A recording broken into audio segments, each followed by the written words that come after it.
let's look at the positives and the negatives. And what you have right in front of you there is what I've always called a Ben Franklin T-chart. It was called when I learned about it decades ago. And I think Ben Franklin came up with it. But basically, this is a way to sort of take what might be a decision that's not easy, or said another way, a difficult decision, and kind of put your thoughts on paper in a graphical format that helps you to start to see, not necessarily realize, but see, because so many of us are visual in the way we learn and in the way we think and in the way we process, that this really helps. So I'll go through and, if you and I were sitting down some afternoon having a beer, we could probably come up with more than I have here, but this was, this is the list that I came up with. And by the way, this was in large part a result of you guys who filled out the pre-event survey. So again, to those of you that did that, thank you.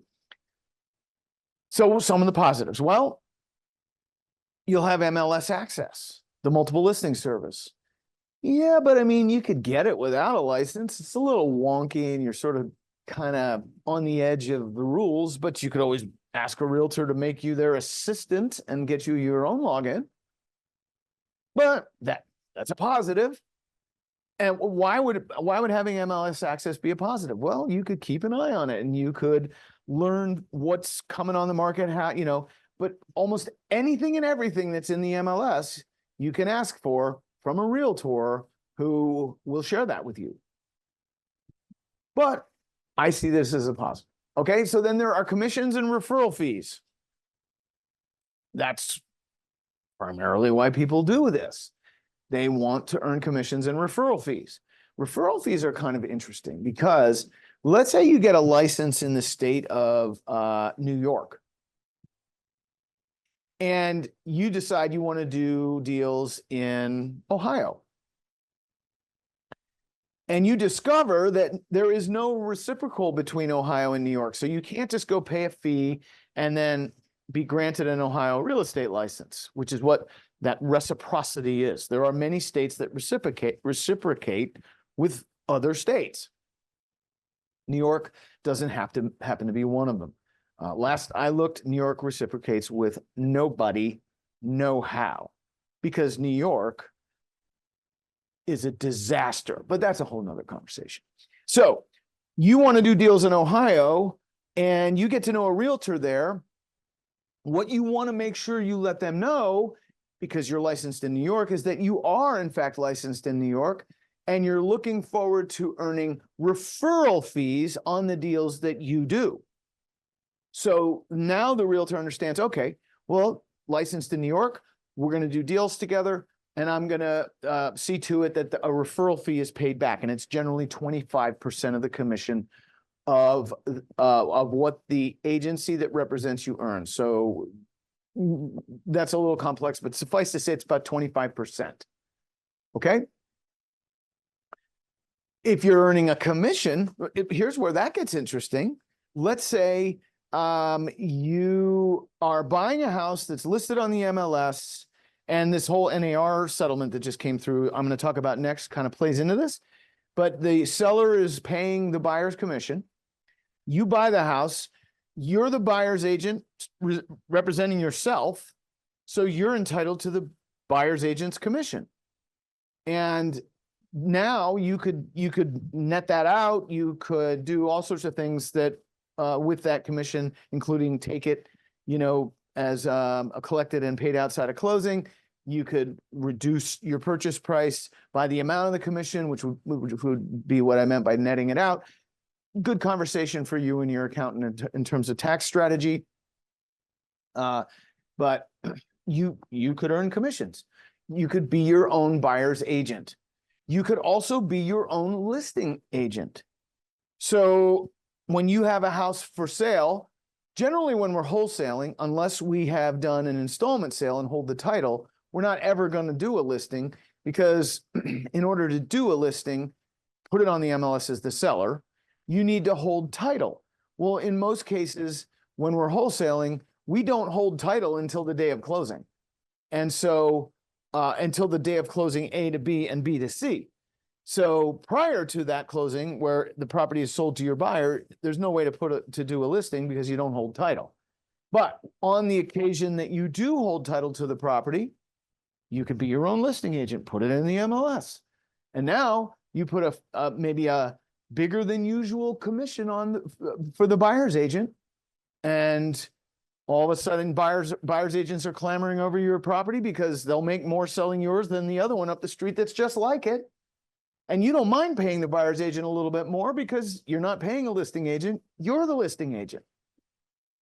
Save money and incentivize other agents to sell it quickly and for as much as possible. It gives you a plan B with sellers. So let's say you are talking to a seller and you have, and I'll talk about disclosure in a minute, but you've disclosed the fact that you're a licensed real estate agent, but hey, that's not why I'm here. I'm not here to, my intention is not to talk you into listing the house. I want to buy it. So let's talk about me buying your house. I can make, an offer of this much, you negotiate, and you don't quite get where you need to be. So for example, you want to pay $200 for it. The seller says $220 minimum, not a penny less. And now you're like, well, I guess we don't have a deal. Now, if you don't have your license, the strategy, and we're going to cover this in detail too, is to follow up. Go back to that seller again and again and again and again until they change their mind. And because you follow up, they'll like you and you'll be top of mind, so they'll think of you.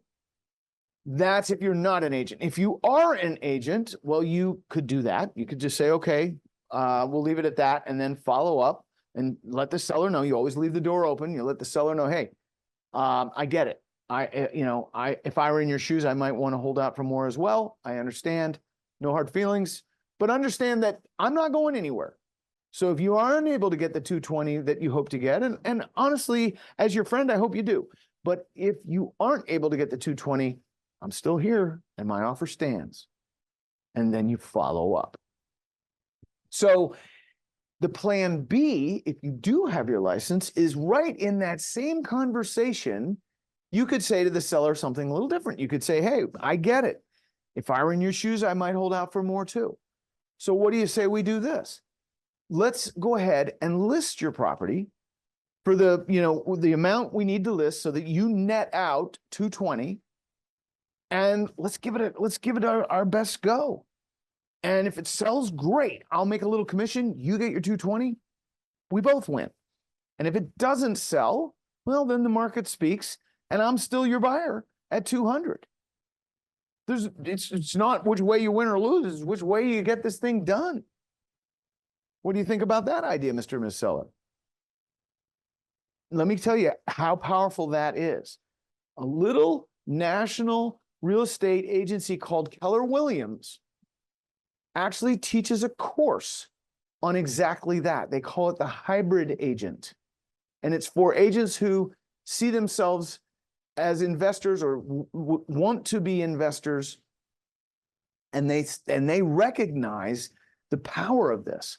And sometimes it goes the other way, where you walk in with a listing appointment and you end up buying the house from the seller. But, as investors first, my suggestion is the plan B, not be to buy the house, but be to list the house. Make sense? You'll get, if you're licensed, you will have early access to deals. And it's not because, well, let me say it's because of the concept of proximity. You're close to those deals. You're close to the people who have those deals. Shirt pocket listings, for example. A shirt pocket listing is where the listing agent has a listing agreement or hasn't collected it from the seller yet, but knows it's coming, and sort of shops the deal around with people they know before it goes in the MLS. Why would they do that? Well, if the seller is willing to pay the buyer's agent commission, then they get a double paycheck because they're the buyer's agent. They're the listing and the selling, if you will, agent. So they collect both sides of of the commission and basically double dip. That's what would compel a listing agent to have a pocket listing that they shop around. Now, with the NAR settlement and the rules that have changed that went into effect, I guess, I forget, sometime last month in August, there's nuance to that, but we'll talk about it in a minute. Valuable life-changing relationships can come by having a license because of proximity. So I want you to think about that concept.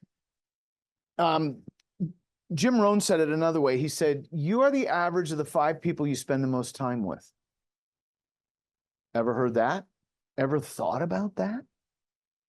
That, in essence, is what I mean by proximity. Now, I'm not talking about the 5 people you spend the most time with, but the people with whom you spend time are, they play a big role in your life and your success. Who you hang around matters. And if you get yourself a license and you're going to open houses and you're going to board meetings and you're going to the mixers and the social things that they do, you're going to get to know agents, and you're going to really meaningful relationships can come from that, especially if you're open to that. And having your license may give you credibility. Okay, so there's some positives. Let's go to the flip to the other side of the T-chart, and let's talk about some of the negatives. Well, you got to disclose. Well, so what? How's that a negative? You got to tell the world you're a licensed real estate agent. How's that a negative? Well, it probably isn't, but it could be, because there are some sellers who are not keen on agents. They don't want to pay a commission. They don't trust them. They read about the NAR settlement and they think, oh, they're always up to no good. They're just trying to, take their piece of my flesh out of my, it could be a negative with some sellers and in some markets. It depends. There are some expenses and continuing education that come along with it. You got to pay Board of Realtors or MLS dues and fees. You've got to do continuing education, which is consumes your time, although there's stuff to be learned, and that continuing education is not free. Now, in terms of expenses, it's nominal stuff. It's not big expenses. It's just nuisance expenses, if you will. And then the time that goes into continuing ed, which is not a huge amount of time, but it is an ongoing requirement. You might get stuck with a pain in the you-know-what broker. Don't let that happen. So you heard me mention Keller Williams or, Berkshire Hathaway or, Coldwell Banker or whichever these big, huge national, firms. I'm going to suggest if you get your license and you're going to use it primarily for your investing business, you don't intend to be a traditional list and sell agent, stay away from those places, because they're going to impose their will on you. They're going to smother you with their rules and their requirements and just bleh. I'm a guy who's happy to play by the rules, but I don't take orders very well. So what would be a better alternative, if you're like me, would be a teeny tiny little mom and pop brokerage that maybe doesn't even have a bricks and mortar location. Where the broker, because when you get your license, that's a salesperson's license. You have to hang it like it's in a frame and they hang it on their wall. Hang it with a broker until you, if you choose to, get your broker's license yourself, which is a great goal if you're headed down this path. It takes time, and in some states, certain number of deals, certain types of deals, where you earn points and stuff. In other states, it's just time. But the point is, in the beginning, you're not the broker. You have to hang your license with a broker. And I think that mom and pop, with barely any, if any, bricks and mortar location at all, where they're more likely to leave you alone and not charge you desk fees and not require you to work uptime and not smother you with their rules and corporate policies and dress codes and blah, blah, blah, blah. That's what I'm talking about. Then, look, the one most valuable asset we are granted by our maker that is more valuable than anything else in existence is time. The time we have on this planet. That is our greatest gift. So is this the best use of your time when you really could delegate to other licensed agents basically every single thing I just talked about? Now, you're not going to be at the mixers for the board and meet other agents, so you're not going to have that proximity. There are very valuable relationships to come with real estate agents that you get to know and work with as an investor, sure, but you're not going to have that same sort of proximity to the community at large of real estate professionals in your area or in any area. So, there are, it's something to think about. Now, I will, you may wonder, you may say, hey, Cam, okay, thanks for that. Do you have a license? And the short answer to that question is yes, but with a caveat. In the late summer, fall, is that right? Yeah, of 1992, my wife, my now wife, I forget, maybe it was the spring of 93, it doesn't matter. Before we moved to Florida, before we got married and moved to Florida, Helen and I thought we might, instead of from Danbury, Connecticut, we might move to Rochester, New York. Now, why would we go there? Well, I had my friend Scott, who is a broker and an appraiser and helped me get my first deal done.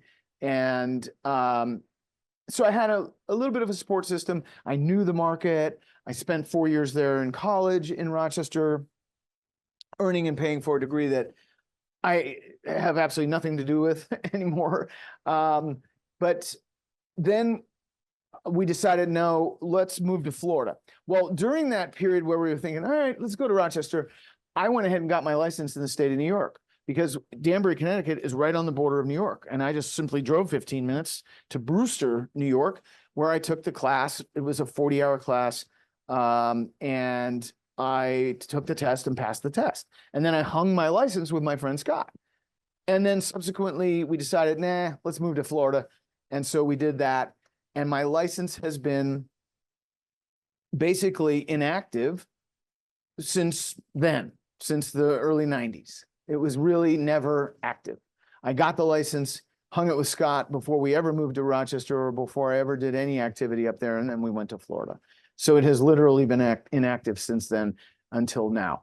When we moved here to upstate New York in 2001, when Nicole was 2, I called the Board of the state real estate commission, and I said, hey, I have a license. It's inactive. It's been inactive since 1993 or whatever it was.